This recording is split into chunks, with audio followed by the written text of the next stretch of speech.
On this week's episode of Marketing O'Clock. Fresh from the WWDC, Apple and Siri get AI, but it's a little different acronym than you actually think.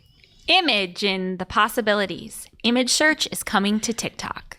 And Meta's flexing while one of their ad formats may soon die. Dynamic.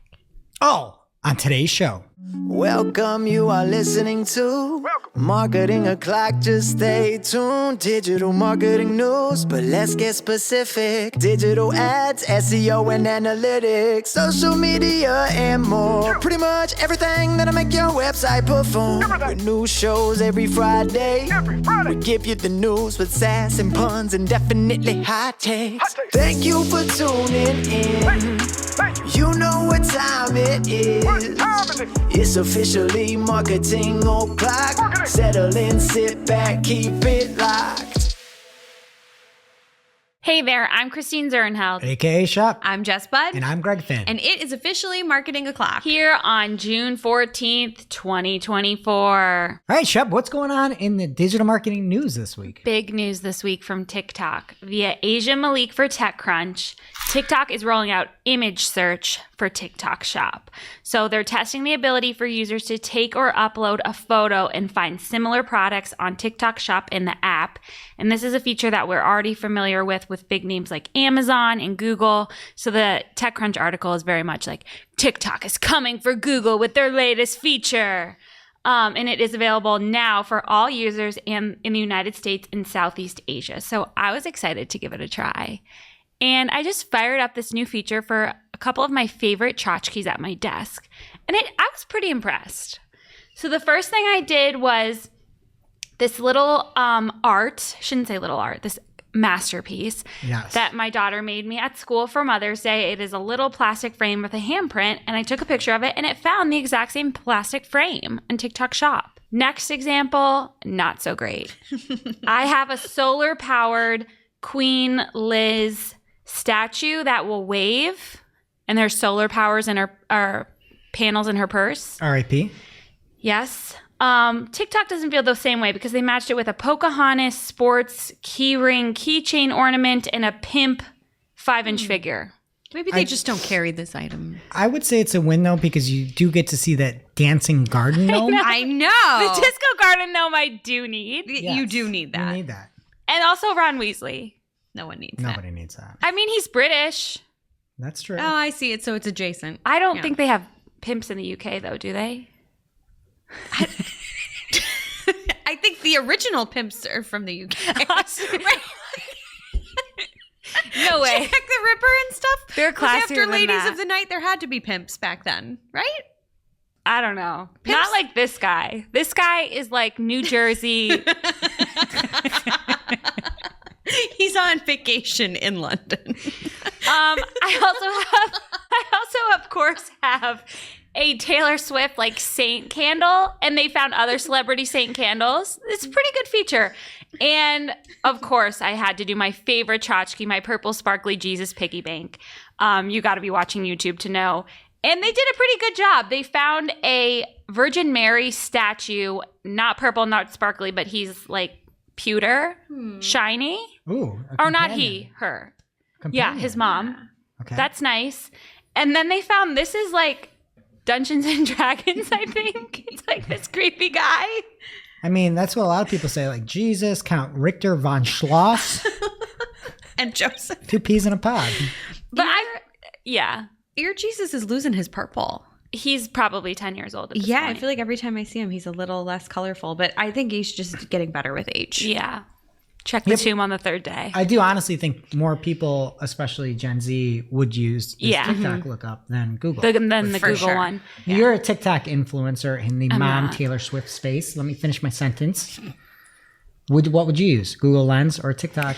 I have never used TikTok Shop. In fact, I didn't take these pictures. Julia from our team did because I haven't updated my app in so long. Wow. I don't have access to this feature because I haven't updated my app in like a long time. Must be why I'm shadow banned and I haven't popped off with any of my videos lately. Yeah, update that app. But I do think this is a really good feature. I'm excited to see what this does for TikTok Shop. Some stats here. It now has more than 15 million sellers site-wide or worldwide, including 500,000 in the US. So hopefully this feature will get them some more shoppers. What else is happening, Jess? All right, so you may have heard Meta's dynamic creative is being fully phased out now in favor of the flexible ad format, which, as a refresher, if you need one, very similar to dynamic creative, you can select multiple images and videos. The system will mix and match when it serves, and then we'll choose the right format for it based on where the ad is appearing. So that's what flexible ads are. Bram van der Hollen shared a screenshot of the warning that he saw in the Meta interface a few days ago that said dynamic creative will be going away soon. Until then, this is important, so listen, using dynamic creative will enable the flexible ad format. This allows you to continue providing creative elements to automatically generate combinations tailored to your audience. So just FYI, if you have dynamic, it is switching over, and then it looks like when you create new stuff going forward, flexible is the option, not dynamic. So the flexible ads started rolling out last fall. They weren't wide, though, and now they are on their way into more accounts, and they're packing a new feature, which is called Groups. And Dario Zanoni shared a peek at that on his LinkedIn this week, so you can see that. We'll have it up on the screen. But basically, when you go to set up your flexible ad, you can now lump various sets of creative into groups. You can have up to 3 per ad. So you can group assets, again, within a single ad, multiple images, multiple videos, and then a text variation for each group. So each group can also have a different destination URL. So with dynamic creative, you remember you could just have 1 ad per ad set. So here it's still 1 ad, it's 1 flexible ad, but you can have 3 groups within it. So you're just getting more combinations and kind of controlling those combinations too. If you only want certain images to show with certain text, you put those in one group, and then the same for the other. So cool. Yeah. We'll see how it works. Be interesting to test it. But I feel like I remember when dynamic creative came out. It's like, sunrise, sunset. It's been a while, but All right. Something else new coming out is a feature from Apple with the initials AI. Interesting. Not artificial, though. It's No? Apple Intelligence. They are branding it as the personal intelligence system for iPhone, iPad, and Mac that combines the power of generative models with personal context to deliver the intelligence that's incredibly useful and relevant. But Siri is already so smart. No, it's not. she has a hard time. So that's the thing. Siri is going to start getting more AI or Apple Intelligence coming into it as well. Just one note, there's going to be a bunch of kind of like writing tools that could help you built into iOS. And Sequoia, everything like that, where you can rewrite, proofread, and summarize text. That includes mail, notes, pages, and third-party apps. A few other things that are happening with the announcement at the WWDC is there's now going to be a priority inbox, priority notifications, an image playground. You're going to have a cleanup tool for images where you can like remove people and things like that. And then in Notes in the phone app, users can now record, transcribe, and summarize audio. Which is pretty cool. That's nice. It will be notifications if you are being recorded, though, however. So the big thing, though, is that Siri is going to get ChatGPT access, and so is Apple. So it's going to be integrated, allowing users to query ChatGPT. And then they also had said that there will be other language models supported as well. So if you're looking for Gemini, things like that. Apple isn't going that route of like, hey, we've got our own best AI. It seems like they are going more crowdsourced route. And again, big update to Siri with the ChatGPT. And it's going to have on-screen awareness as well. So you're going to be able to interact with Siri a little bit more. But yeah, more AI and more ChatGPT should be leveraged with this native like integration and with all the Apple systems. So kind of a big deal on that front. And now for this week's Cool Tool. As a reminder, our Cool Tool segment is not an official endorsement or paid mention. We're simply sharing something we found in our travels that may be of use to our listeners. And is really, really cool. This week's cool tool is a color picker for snakes and more to make your charts less of a bore. And it's not really for serpents, but the Python Color Palette Finder makes it easy to explore a collection of over 2,500 color palettes with code that you can apply to your charts, aligning them better with branding, the surrounding document styles, however you want to use it. So bookmark this for sure so you can focus more on analysis and never have to worry about picking gross color combos that don't work again. That is the Python color palette finder. And as always, we'll have the link in our newsletter as well as on Discord. That's newsletter.and community.marketingoclock.com respectively. So pick your poison and check it out. I love these colors here. I picked That them. looks just like the balloon arch that I made for my daughter's birthday party this weekend on that chart. I always just pick I like picked primary this one colors. specifically. Ew, no. I pick, No, I I know, go like that's why- pastel. I love this. It's great. Like you Yeah. can just it's looks everything they have is professional in that Yeah. setup. So. Yeah, there's a lot of really good combos, and I picked this purple one because I thought you would like it. I was looking for a love goth it. color palette, but they didn't have one. Maybe they did if I black. scrolled I further. really need my charts to be gothed up. Well, you do. Just The be news all is dire. black. I don't know, but this is nice. So if you're just listening, it's like a dark purple, light purple, a couple greens, and then some gold mixed in. But that's what I'm saying. I would never come up with this myself, but it looks very nice. You should make the pie chart like the head of Dashboard Confessional. What? Yeah. That's more emo. Whatever. Same Hence thing. my reaction. Now it's time for this week's Take of the Week. This is a #fire digital marketing take with extra spice served up for you. We simply deliver the take for your consumption. We give no opinions. We don't influence. You make the call. This week's Take of the Week comes from Scott Carruthers over on LinkedIn. Scott has a conspiracy theory. I'm big on conspiracy theories. We know. Gun to your head. Conspiracy theory that's true. Go. I'm going to say the moon one because that's the one that you like. Don't put words in my mouth. Conspiracy theory. Gun to your head. I What do you like the choose? moon one too. What? Well, I like that documentary that it's all about The Shining and Stanley Kubrick faked the moon landing Okay. I'm on a going with soundstage. Yeah. JFK assassination. Is what? There's Something was to up. it? Well, of course. Yeah. Yeah. That's my Well, if there was, I don't think Jackie knew. Okay. Well, that's my conspiracy Kevin theory. Costner did. But Scott has a different one, and it's about the power pair. He says, is something devious going on with Google's favorite new toy? And if you don't know what the power pair is, it's Performance Max, along with Broad Match and Smart Bidding. The Power Pair. Scott says, recently in the run-up at the end of Google Marketing Live, Google really started pushing their next initiative, the Power Pair. By using both these tools in conjunction with one another, Google explains that your performance will be that much better than each of the component parts alone. But I'm not sure that's true.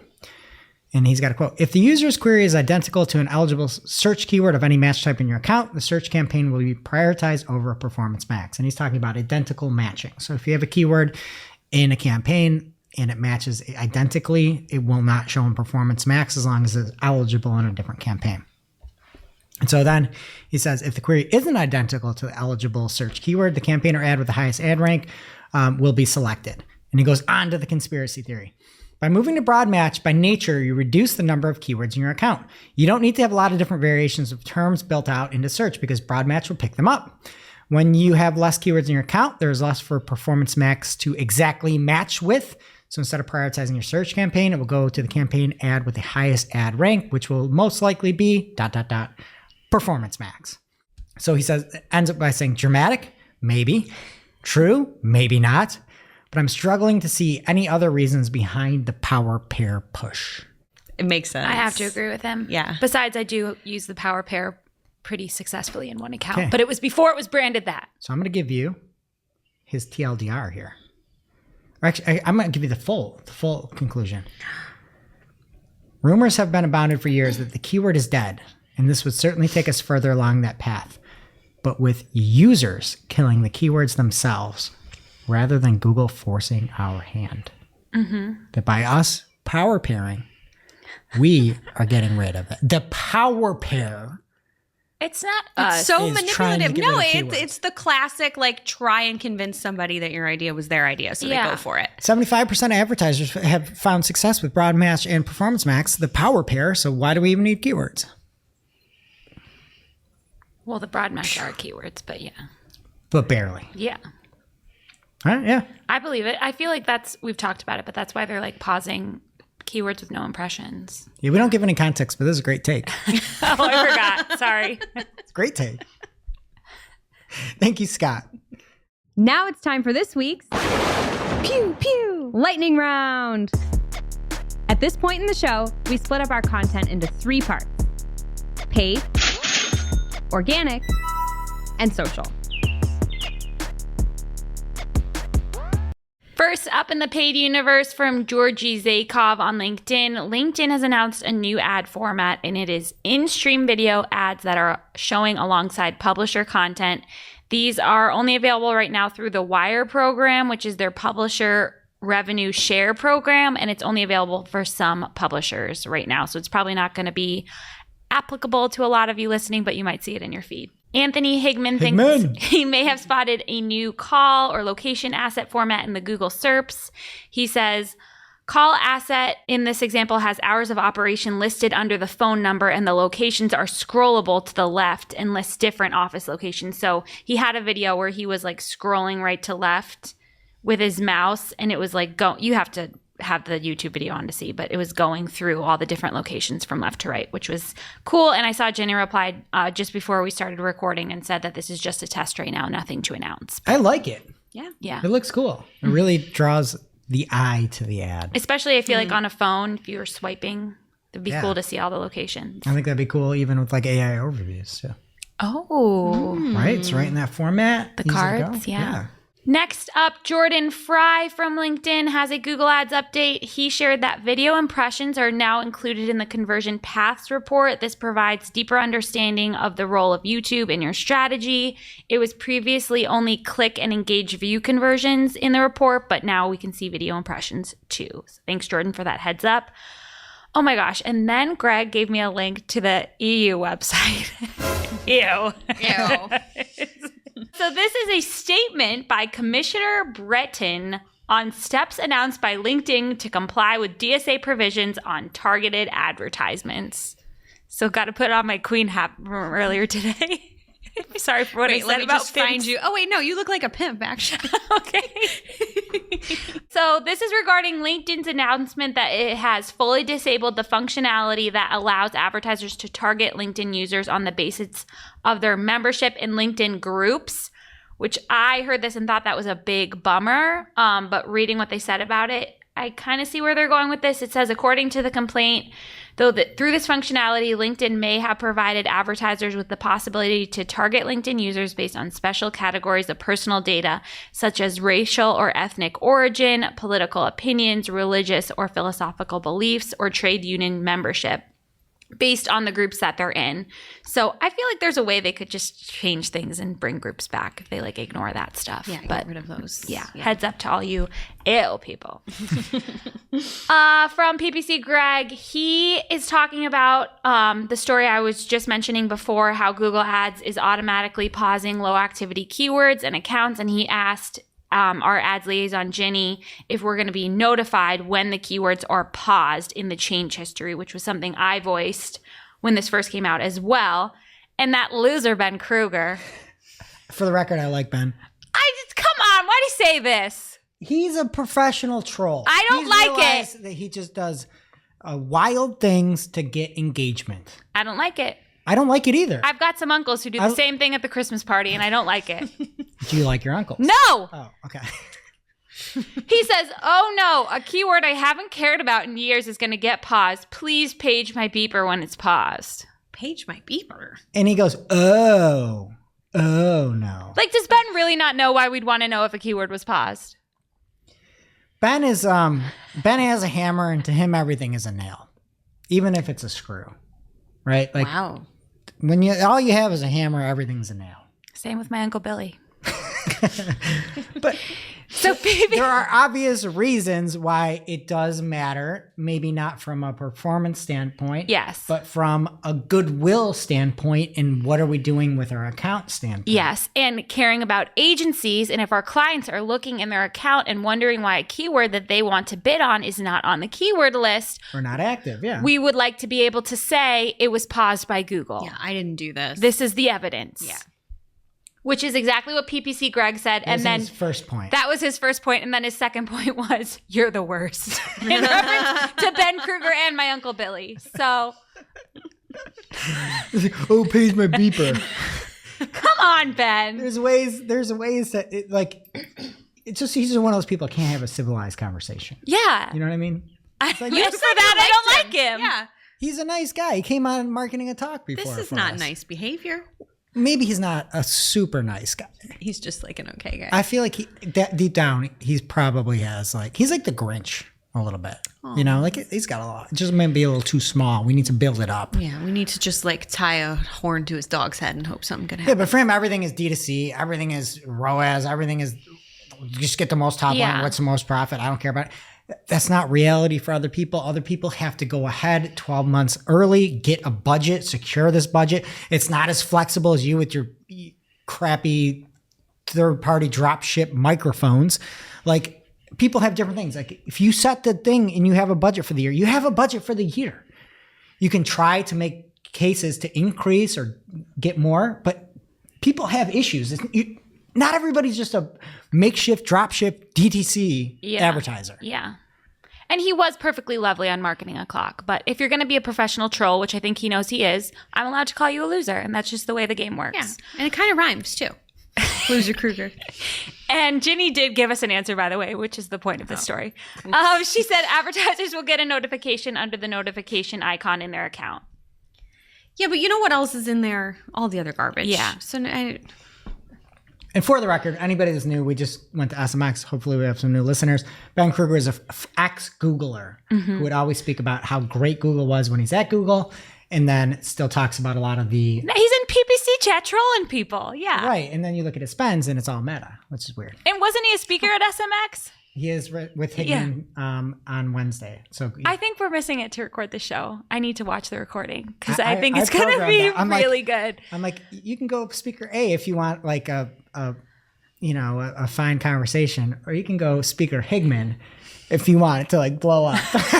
So did you set your DVR to record that? no, I didn't. I wish it was in right now. person in a boxing ring. Yeah. We'll see. Get your beeper ready. Next up from Adrian Decker, he is letting us know that brand recommendations powered by Google AI are now live on the recommendations page of Google Ads. This is only for video campaigns. So it says advertisers can now leverage the recommendations page to optimize their CPM or CPV campaigns for maximum brand impact. And then examples of what they're doing, it seems like it's a lot of getting more money, maybe. Adjust your CPM budgets, add bumper ads, include video aspect ratios. It's awareness stuff. So, but that's there for you if you want to see it. What is happening in organic? All right. First up in organic from Google Search Central, there's a new Search Console performance report. So you can now see merchant listings performance with images. So you can see how our images are doing from a merchant standpoint. Like if it comes through the feed and you get a click, you can see all that data. In order to do so, it's a little bit weird. You have to go to the image search type first, and then you have to go hover over the filter of search apparent as merchant listings. And then from there, you can see what queries had your product images show, what landing pages they made, just like everything else in Search Console. So if you want more image data from your feed, you can now see that right within Search Console. Okay, next up from Barry Schwartz over at Search Engine Roundtable, Danny Sullivan, the search liaison for Google, has responded to the search leak, nav boost, and more. So Danny spoke some normalcy. It's very typical response, but he said, beyond looking at keywords, our systems also analyze if content is relevant to a query in other ways. We also use aggregated and anonymized interaction data to assess whether search results are relevant to queries. We transform that data into signals that help our machine learned systems better estimate relevance. Just think, when you search for dogs, you likely don't want a page with the word dogs on it hundreds of times. With that in mind, algorithms assess if a page contains other relevant content beyond the keyword dogs, such as pictures of dogs, videos, or even a list of breeds. So interesting to see the anonymized and aggregated interaction data being confirmed after, for a long time, there was speech from Google that wasn't really being used. From The Verge, this could change some of the targeting also within like ads, but Google Maps is changing the way that location history is used. Historically, you had a profile that had location history assigned to it. So you could hypothetically, if you have location history turned on to Maps, you can go back in time and see where you were with your current phone and where you were with the previous device. That is now staying to be device only. So it's not going to move along with you to your next device. if that makes sense. So if you were somebody that was regularly in an area, a few weeks out of the year, and then you get a new device, it's not going to know that, basically. Okay, and from Google Analytics side of things, there is a new custom event data import. You can use a combination of standard fields and event scope custom dimensions to join and analyze imported event metadata in with your existing analytics data. We'll have a link again in all the show notes, newsletter.marketingclock or community.marketingclock.com to get more of that. I forget if we talked about this last week or not. I think we brushed over it because it was from Bright Edge. I think we talked about it, but I just wanted to talk about it one more time, where the AI overviews and search results dropped from 84%, kind of like a few weeks leading up to the big I/O event, to now only 15%. And I am still flummoxed as to how they think they're going to make this thing work. Like, you see a ton of AI overviews, they announce it. AI overviews are then more prevalent and everybody's seeing these wonky answers, and then it drops off. Like, I don't get how you're going to get the engagement with this. How are you going to get people to use this regularly? And I'm actually worried. You think they're embarrassed, so they want to show it less after they made this big show? Well, we heard last week with the Ray update that there were some issues about not potentially having the best answers and maybe using some S posts from different social media channels and things like that. I'm worried about this. But you don't like it. So why are you worried? Don't you just want it to go away? I'm just worried for Google. I don't think you ever have. I'm mad. I hope they learn their lesson. Start caring about advertisers. I hope they care about their users. Yeah. I don't see this plan fitting together at all. It's weird. And then to that point too, I just wanted to have one more update from Lily Ray, who had on Wednesday said, had an example of an overview that was bad. And she said, this might be a wild idea, but I sort of feel like Medium, LinkedIn Pulse, and maybe even Reddit Quora should be off limits for AI answers. Why is one person's opinion on an easily gameable website sufficient to be presented as an objectively true answer? Even with, according to one Reddit user, it's still a bad look. And had an example of, according to a Reddit user. I agree. Mm-hmm. If all you can find is Reddit, don't use the AI overview for that result. Yep. Right. There's no sarcasm thing you can apply to your comment in Reddit. Mm-hmm. So whatever. That's how you get adding glue to your cheese to keep it sticking on your pizza, as we heard a few weeks back. Okay, we talked about this last week where you need to have a mobile version of a site. If you don't have a mobile version of a site, let's say it's an application that only works on desktop, you need to find a provider that knows how to make a website. Wix.com, not even sponsored this week. And so that led to the fact of people saying, well, I don't have a desktop site, because that's what SEOs do, right? Google will be like, you need to have a mobile site. And they're like, oh, what if I don't have a desktop site? That's not how you should think. But John Mueller said, all in all, I don't think that's a case you can completely disregard what's served on desktop in terms of something that's, in terms of SEO. And this was from Reddit. It was a user with a really specific problem where they're building a website the wrong way, and they're building a conjunction instead of doing a responsive site. They're doing an M.dot site and a desktop site, and the M.dot site was ready first or something like that. You should have a site for desktop users. Computers are still here. Yeah. They're very much alive and well. Yeah. Have both. Yeah. And the original one too, about it being mobile, it just had to be accessible on mobile. It didn't even need to be mobile responsive. It just had to be accessible. Why are we doing these things? We go from, I'm mad because I only have a desktop application to now I only have mobile. Am I good? It's crazy. Too much. All right. That is it in organic. What's happening in social, bud? Not much, but what is happening? First up, tennis star that I've never heard of, Rafael Nadal. Jess, you are unbelievable. Is he famous? I could not care less about sports, and I know this man. Rafa? Sure. I thought it was one of the Ninja Turtles. So he posted a manual call to opt out of AI on Instagram, and we'll have the the image up on the video, but basically he said, I own all the copyrights to my stuff. Please don't use it to train generative AI platforms, yada, yada. And then like is asking other people to do the same thing. Apparently it's a movement according to social media today. Hundreds of thousands of similar posts have been going up over the last week, but it's not going to do anything essentially other than give, to Andrew Hutchinson's point, give Meta more content to harvest if it chooses.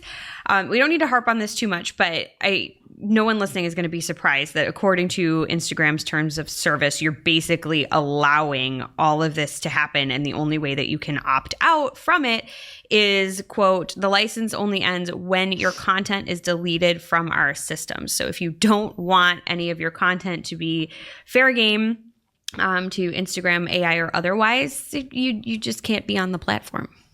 I don't know why anyone is surprised by that. That's wild to say that it's a non-exclusive, royalty-free, transferable, sub-licensable, worldwide license to host, distribute, modify, run, copy, translate, create derivative works of your content. Yeah, that's what the terms say. But you sign up for that. You can't opt out of that. That just is when you sign up for the platform, you sign on for that. I know, but that's like a lot. It is a lot. Like they're going to use this picture of his little hairy leg here watching golf and turn it into an ad. It's a very, very strange thing. But I think that they should just start training AI with all my dad's food photography because he's really good at lighting and what the people want to see. Oh, that's gorgeous. So I have some old broccoli and I think scallops up on the screen if anyone wants to see. Follow my dad at Neil Garfinkel. I feel like that's what Frankenstein's vision looks like.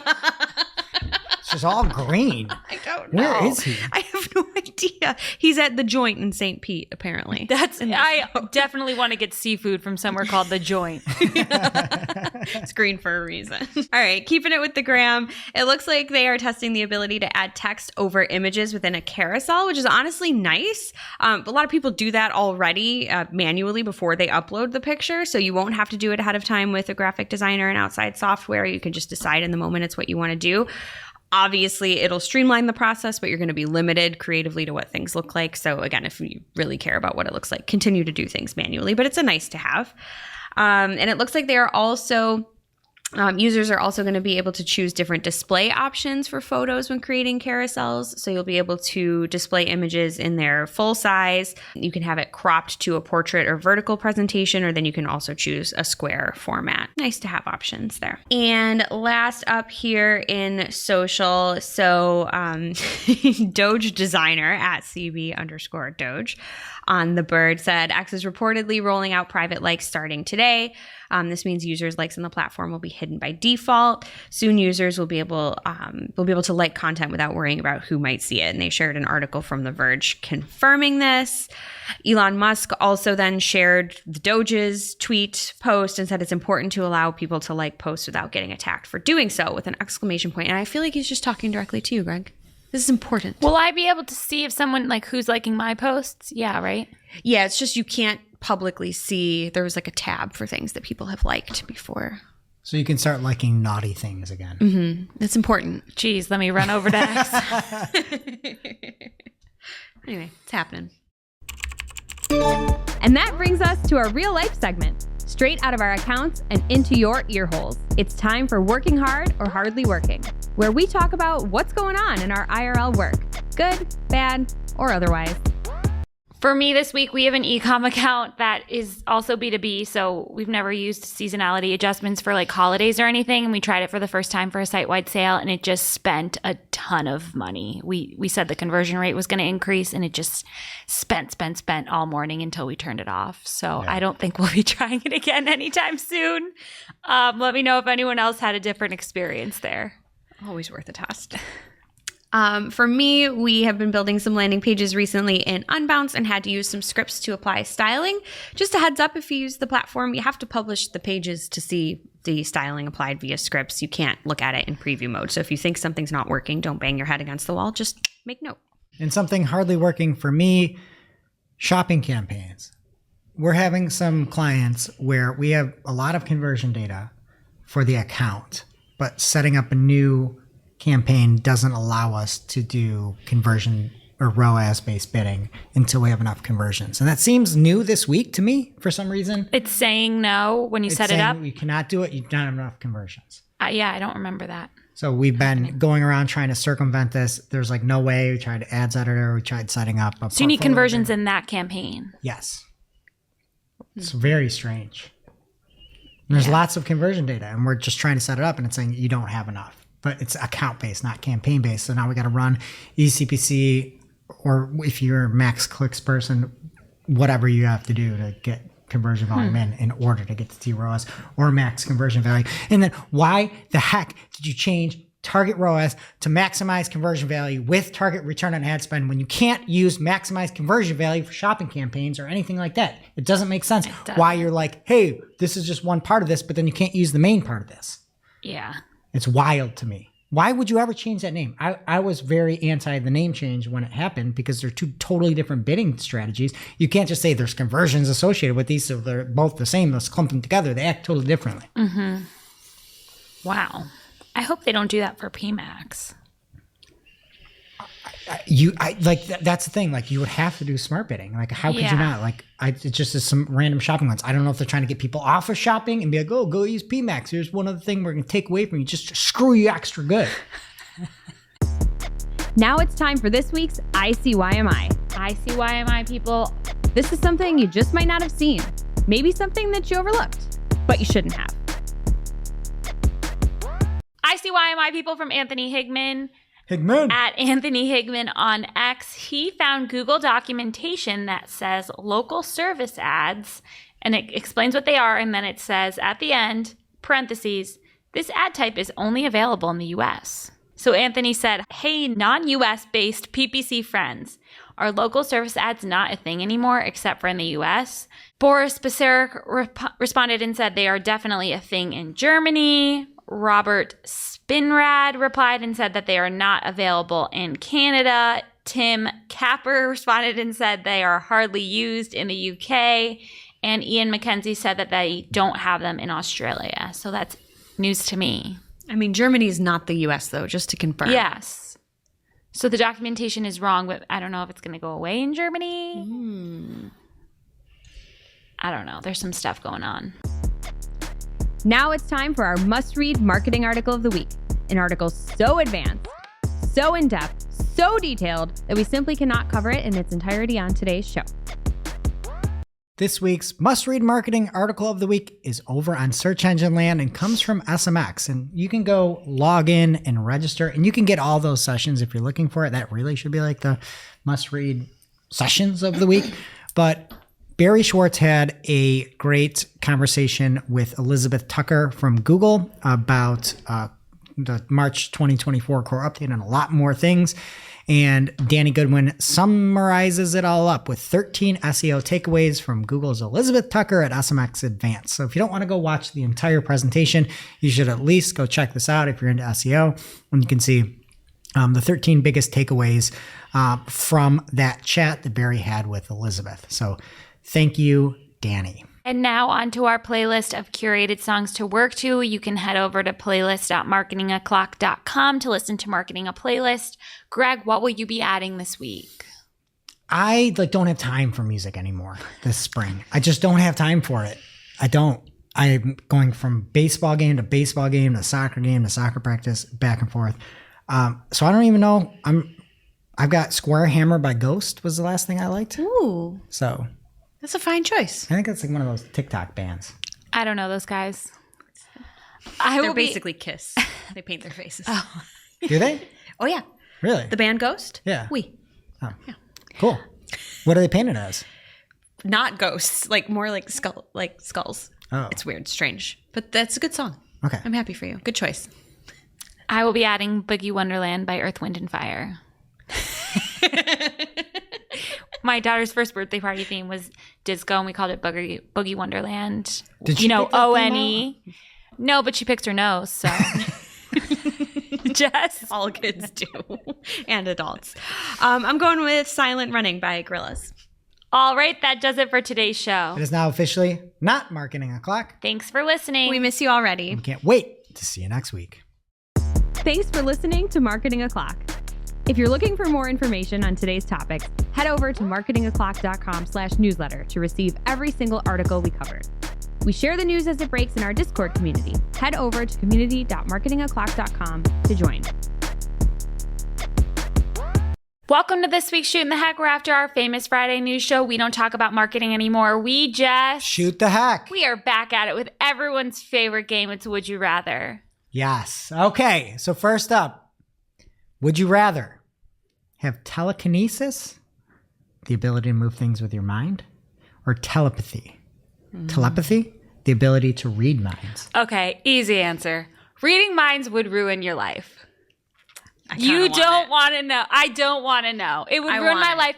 And not to mention, the hardest part about being parent is having to get up when you are sitting to like open an applesauce or something. So no brainer. Oh man, you might have just sold me because I'm lazy. But I'm Give just me curious what people Matilda. are thinking. I had it as like Magneto from X-Men, but I like that. Or Alex Mack. That's what I was. Do you guys remember that? I don't know her. Okay, so what are you picking? I'm gonna stick with my gut. I want the telepathy. Oh my gosh, that would be my nightmare. I know. I feel like it would suck, but I still want it. awful. I still want it. I want to know what everyone's thinking because I always think they're thinking negative of me, and I want to know that they're not or are. I think with me they are. So I don't want it. I would rather not have any superpower than telepathy. Like, I don't want to know what people like. I'd rather just be me. Same with like knowing the future. I don't want it. You know, Right. I feel the same But way. imagine just being able to like take a pen and just go fire it into like a Yeah. wastebasket. Is I would telepathy two ways though? Like, can I inject my thoughts No, into your head? you could just hear. All right, you're a weirdo, Jess. Yeah, we knew that. Okay, would you rather only be able to use a fork, no spoon, or only be able to use a spoon, no fork? Oh, that's tough. No, it's not. I'm a big fan of soups. I'm going to go spoon. Okay. Fork all day. You get All a day. thick enough soup, you can fork it. I have a bowl. I could just Or just- I could just dump the bowl all over my face. Yeah. No, I'm going fork. I mean, Fork. like, how It's would more you of a cut tool. like meat? Your hands? Just holding the meat, cutting it down. I guess you're right. I don't know. Like you need a fork for like spaghetti. Yeah. I guess. I feel like cereal would be the biggest struggle, but I still think you could fork it if you really tried. You could. And then just drink the And rest. drink the milk at the end and it tastes delicious because it's all sugary. Yeah. And then you just use a fork to get the bits of the soup out and then take a little sip from the bowl. That sounds pretty rude. It is. I think both are pretty bad options. Okay. Interesting one. Would you rather feel safe and secure no matter if there is danger around, or never be in danger but always feel like you are? I think I got to protect my mental health. Because you didn't say there was always danger around, right? You said if there was danger around, you would still feel secure. You would, yep, you feel safe and secure no matter if there is danger. I'm going with that one. I know. I feel like that's how people die. You need to be aware if there's danger and you need to be able to protect yourself. But again, And I'm that's no fine way to with live your always life. having You're always anxiety. going to feel in danger. Yeah, that's how I live now, and I don't like it. Exactly. But if you have telekinesis, then you'll know. See, it all works. Like, or if you go no, outside, telepathy. you go outside with the first one here, you're dead by 3 p.m. Dead by 3 p.m. You think so? Yeah. Yeah. If you're like, oh, there's never any danger around, and then there's danger.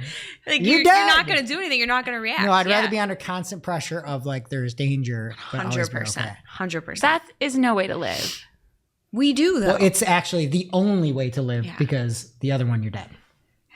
No, you're not. Okay. In real danger? There's a weird one. Would you rather be inside a porta potty, No. Full- Other one. Other full one. porta potty, when it's pushed over? Other one. Other one. While it's Or being pushed over. would you rather die 3 weeks earlier than you normally would have? I'll take the 3 weeks, I think. All right, taking 3 weeks off your life. Are we?